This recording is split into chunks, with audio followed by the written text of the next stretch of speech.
In today's news, apparently I like creating controversy, and on top of that, the Riftbound market is kind of going crazy. So let's talk about it. Welcome back. It's another Riftbound Market Monday! Yes! Yes!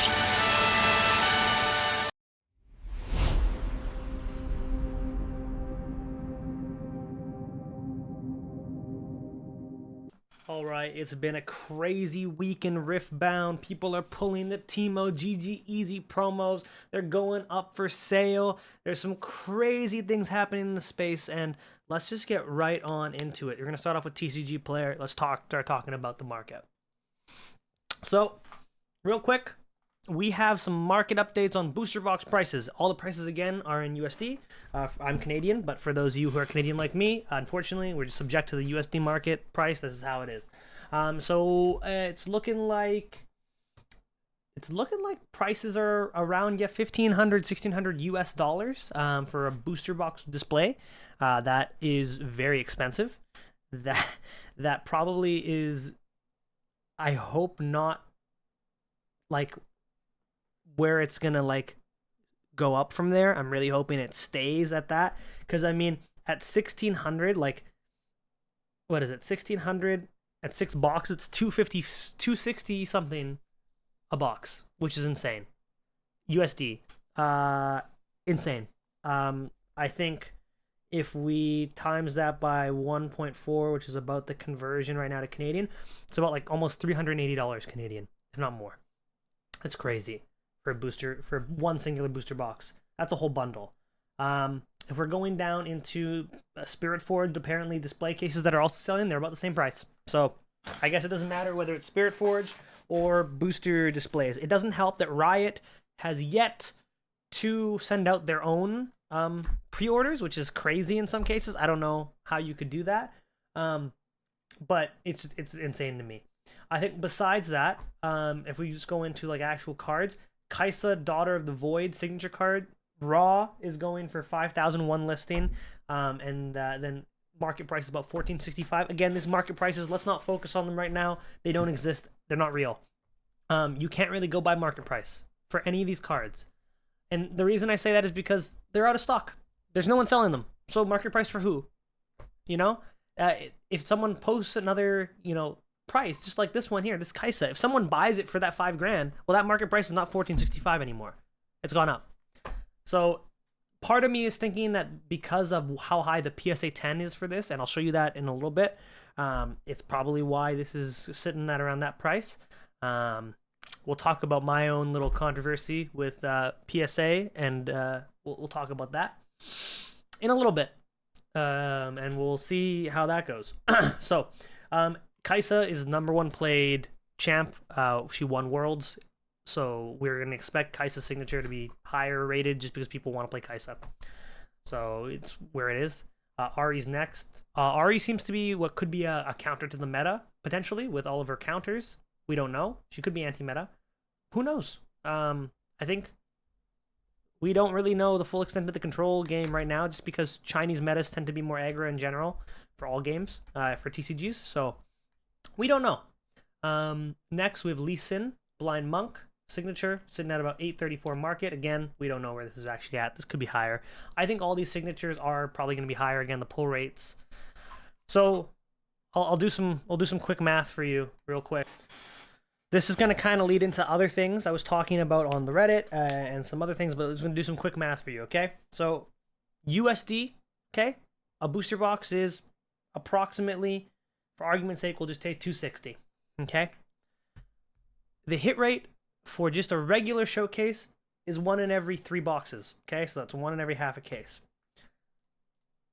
$780 worth of boxes you have to open to maybe get a showcase on average, okay?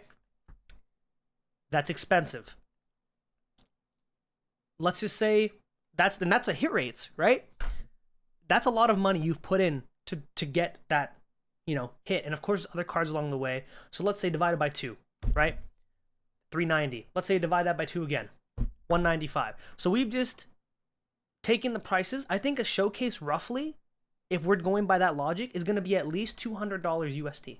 I think of course it's going to be by demand, but the most the most demand you're going to see for showcases is going to be after all the product is finally out and people are like, oh wait, there actually isn't that many showcases. I don't know, right now people are saying, oh, they're not going to be worth that much, they're going to be at $50, they're going to be at $60. I don't believe that. No way. I hope for the sake of the game that it is easy to get the other cards you need to play, but for the special, like, collector pieces, like, these are collector pieces, not to play the game. You don't need it to play the game. It's a collector piece. For these collector pieces, they're not that easy to pull. They're actually quite expensive. That's at the current box price rate, okay? Sure, this could drop. It's subject to change, but I don't see these cards being under $100 USD, at least, right? And that's at MSRP market condition prices. So we'll just put that there. We'll put that out there. That's where I see non-signature cards. Now, let's go back. Let's do the math real quick. Let's do the math. So, let's talk about signature showcases. 1 in 30 boxes?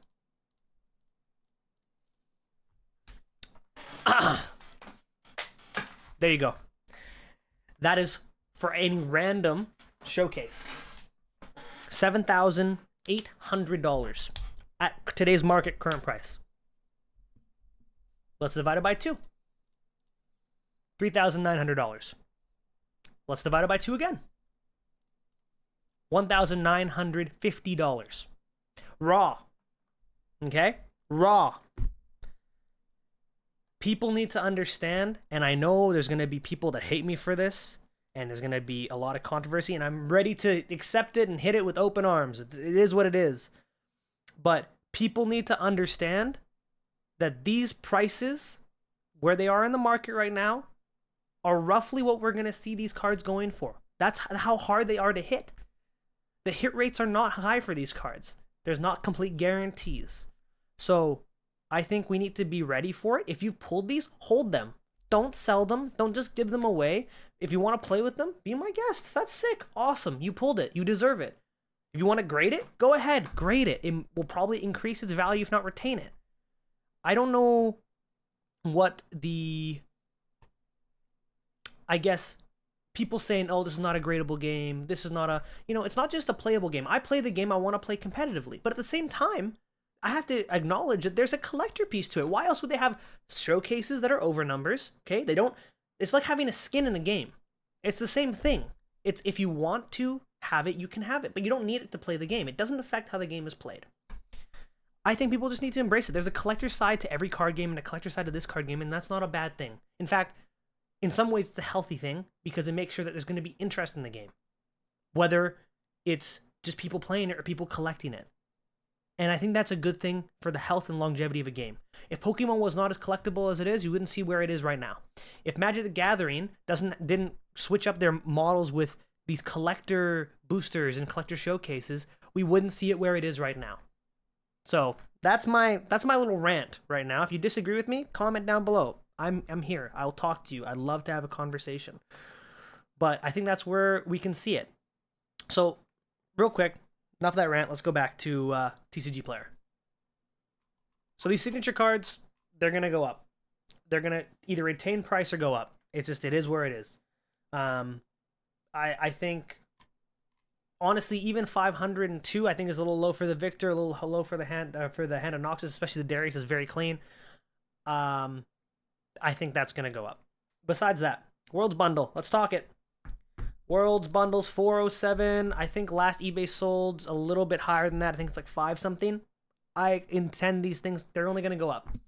They're only going to go up. It's Worlds, it's Riftbound, it's League of Legends. It's going to go up. If you can get your hand on it from Riot itself, great. Awesome. Fantastic. That's amazing. Keep it. I wasn't able to even get one. I tried every avenue I could, and I don't want to spend a ridiculous amount of money as well because I have a business to run on my side, okay? That's where I see it. That's where it's going. Arcane box set pre-sales are going for, it's about $464, $475. I see them landing around the $400 range when it comes out. I don't know how crazy the Arcane set's going to be, how expensive the singles are going to be, if people are going to grade the singles or not. We don't know. We'll see. We'll see what happens with that. I think there's potential and opportunity in investing in that product. But we'll see. And this is not investment advice. We've already gone over booster display. Oh, market price is $280 on this side. So take all my math and increase it by a little bit. Spirit Forge, let's not even talk about it. It's not coming out for quite some time. In February, I believe, is our tentative release date, and it hasn't come out in China yet. We need to see how that also affects the meta. Riftbound Proving Ground set, honestly, I see it going for about 180 USD on eBay. That's around prices. It's not surprising. Again, eBay is where most people are going to be finding these products. I don't think they're going to reprint Riftbound Proving Grounds. So if you have one, hold them. If you feel like you want to get rid of them, get rid of them. The Ari Alluring launch exclusives, markets 140. I think last sold was a little bit higher for that. Let's just go into that real quick. Last sold, I believe, is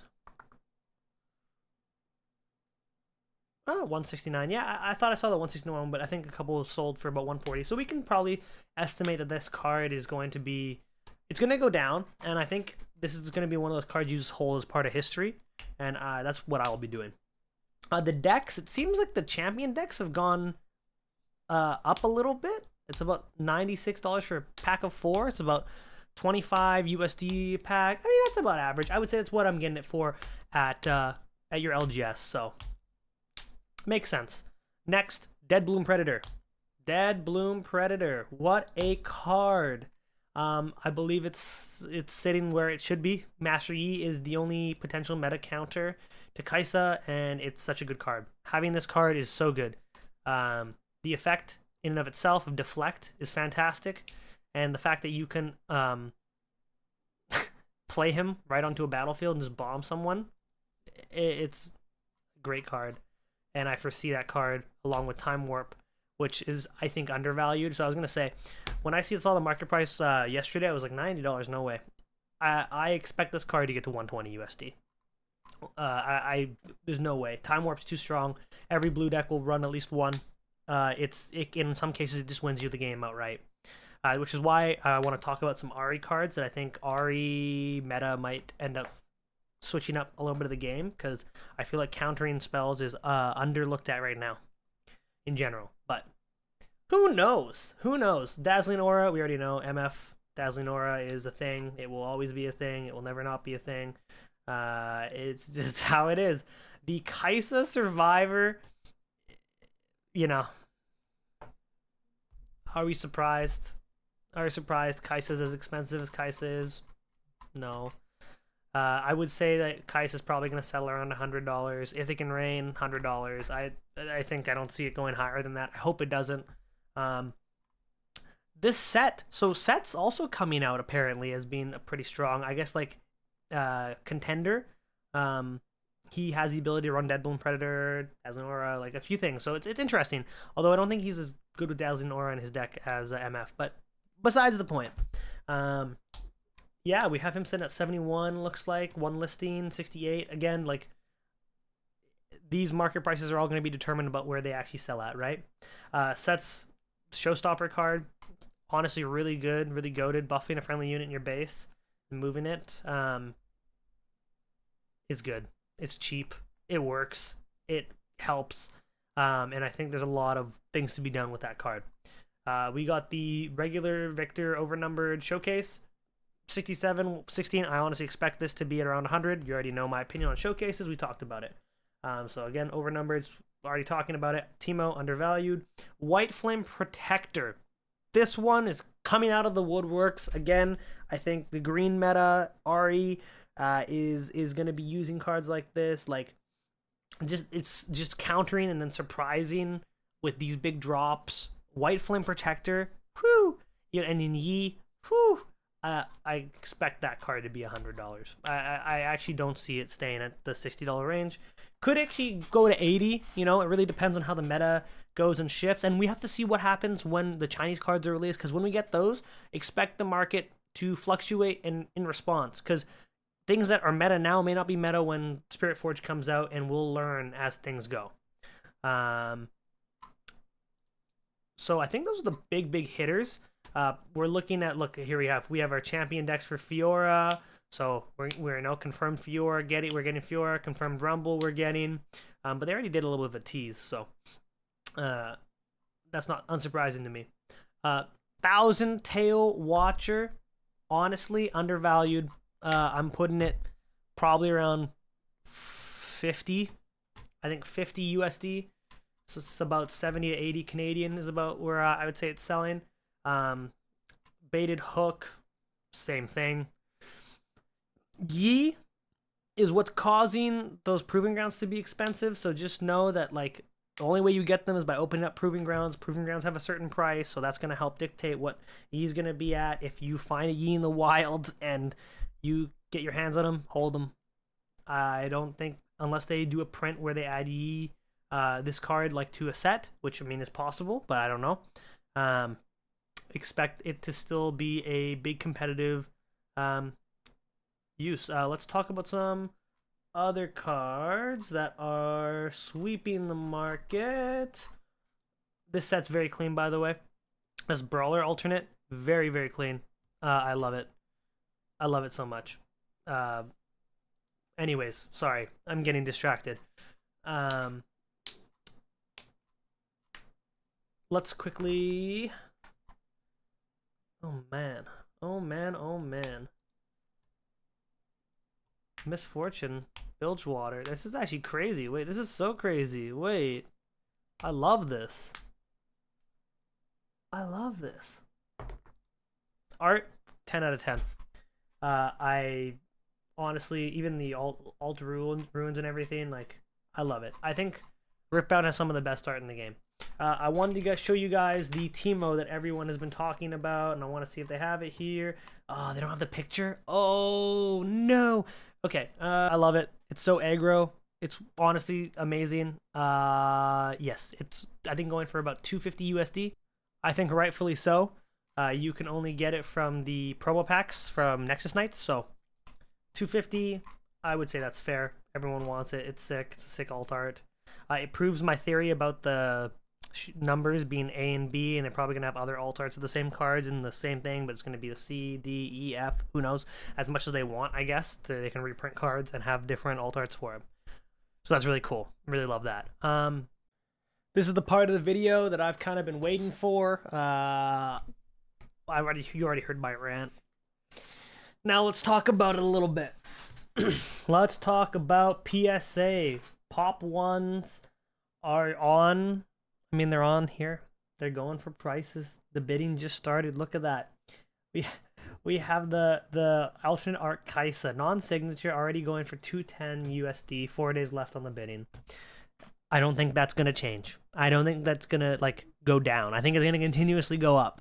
Let's talk about Lee Sin. 4 days left. It looks like this is from the same person, Kelbomb's Slab Shark. So this is a very popular Canadian. They might even be in the US as well. But they sell cards for people, sport cards, collectibles. They do consignment. They're at like all the major conventions. They have a signature Kaisa Pop 1, first ever graded. 4 days left. 4,350 Canadian.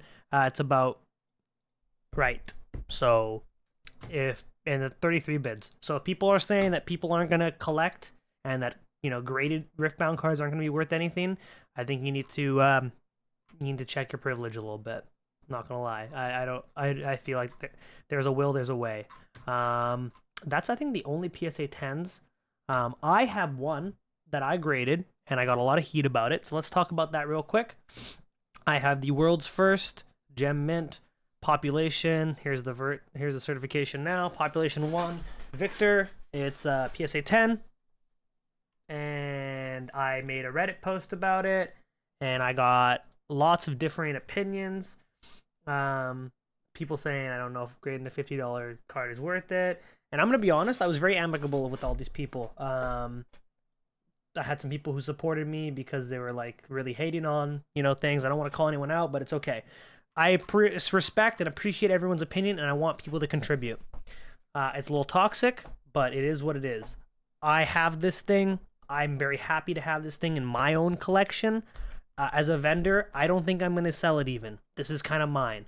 But, you know, if there is a market for it and someone offers me something and I feel like it's fair, I do have another one that I pulled myself. That is non-graded. And I have no problem grading that again because it looks clean. It is what it is. And I don't think anyone should have any ruling over whether it's right or not right or whether you should do it or do it. I think at the end of the day, it's a card game. It's a trading card game, and it's for fun. And you know, people will pay what people want to pay. No one should be dictating that you should or shouldn't be doing this, or oh, it's not good for the game. Honestly, collecting is the best thing for any card game. And people who think it's not, it is. Yes, does it sometimes make things more expensive than they should be? I agree. That's annoying. It sucks.